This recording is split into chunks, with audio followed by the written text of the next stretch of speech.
Good afternoon and welcome to the City Council closed session meeting of Tuesday, October 7th, 2025. I now call the meeting to order. Madam Clerk, would you please do the roll call? Councilmember Pettis. Here. Councilmember Bewley. Here. Councilmember Reynolds.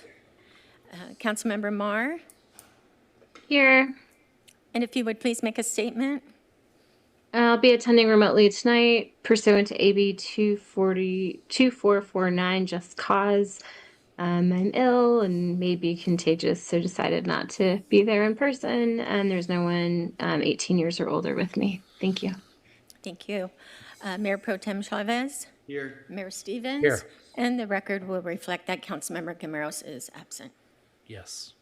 And he says he's going to join us pretty soon. Okay, so now it's time for public comments, and it looks like we have Mr. DeLessio in the chamber, so you have the floor.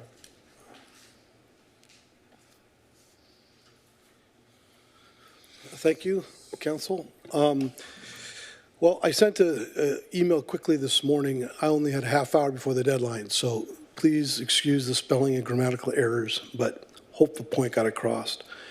I'm here obviously on the DeLessio investment cases that are before you.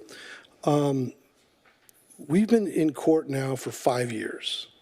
In some cases regarding 440 and 1779, 440, we evicted the tenants in some cases 5 years ago, in other cases 3 years ago. In the case of 1779, they were evicted over 6 years ago. But yet we're still in court over these things. I also sold both properties 2 years ago, and yet the city is still doing amended complaints and still filing motions of summary judgment, of which I've won all of them so far, the motions of summary judgment. So to me, there's no way I can cause further nuisance at those properties because I don't own them. So I think a lot of that is a kind of a waste of time, and I like to put a settlement to that. With regard to Wallace, some of you are new, I guess, but bottom line is this started because the city believed there are too many units on that property. We know there are no code violations on that property because there were no code citations. All the items that they talked about were fixed, and there was never a code violation issued on a citation on that property. So we know it had to do with the number of units. I gave the city an email from the HCD that said 18 units plus 4 ADUs could be built on that property with or without permits. They could be allowed under the SB 330 plan. Yet the city agreed with the receiver that only 7 units can exist. So when the receiver was putting his rehabilitation plan together, he based it on 7 units, not the allowable units, and therefore demolition, he planned the demolition was the best course, but that was based on false information.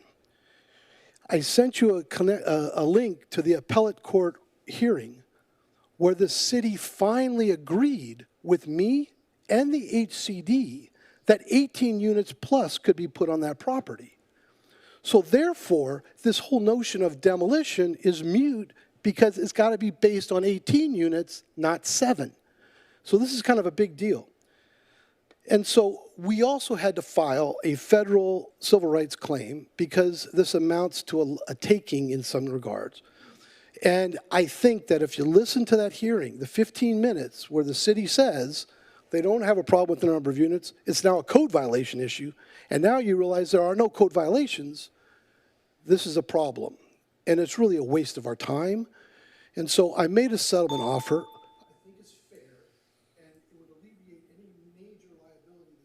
Excuse me. Hold on a second. You're not on mic, but why don't you, Mr. DeLessio, why don't you just, I'll give you a minute just to do a wrap up. Wrap it up. Go ahead. Yeah, I offered a settlement agreement, not that I think we're wrong, and I think we would very much a win on the federal case. I'm tired of it, and I want to leave the city, and I think you want me to leave the city also. And so if you allow me to sell that property, I think we can be done. And you'll never hear from me again. So I hope you consider it, because it could be significant liability on the city's part. Thanks, sir. Mr. Mayor? Yeah. there, Hold on one second. Madam Clerk, is there anybody else on Zoom for public comments? Or anybody on Zoom for public comments? No, Mr. Mayor. Okay. Madam City Attorney, you have the floor. yes, thank you, Mr. Mayor. We are requesting that the council bring on to the closed session agenda the pending litigation under conference with legal counsel, existing litigation pursuant to California Government Code Section 54956.9D1, Insight Psychology versus City of Costa Mesa. The need to discuss this matter arose after the posting of the agenda, and we need to have council consider some items prior to your next regular meeting.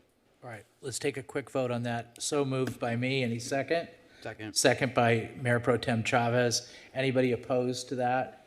I have to do a roll call vote, please. No, we could just say anybody opposed. Anybody opposed? No, pursuant to the law, I have to do a roll call because Mars participated. I know, but she can say if she's opposed. Okay, are you opposed, Councilmember Mar? I am not. Good, okay, wonderful. So that passes. Madam Clerk, can you read the rest of the titles? Item 1, conference with legal counsel, initiation of litigation for 2 cases pursuant to California Government Code Section 54956.9D4, potential litigation. 2, conference with legal counsel, anticipation of litigation for 3 cases pursuant to California Government Code Section 54956.9D2, potential litigation. Item 3 is for the next 4 items, and it is conference with legal counsel, existing litigation pursuant to California Government Code Section 54956.9D1, name of case, City of Costa Mesa, People of California versus DLS Investments, 440 Fair Drive and 1779 Newport Boulevard. Name of case, DLSO Investments versus City of Costa Mesa, Orange County Superior Court. Name of case, DLSO versus City of Costa Mesa, United States District Court, Central District of California. Name of case, Farrell Harrison versus City of Costa Mesa, Orange County Superior Court. Thank you. Thank you. All right, we'll adjourn to our closed session in the community room. Thanks.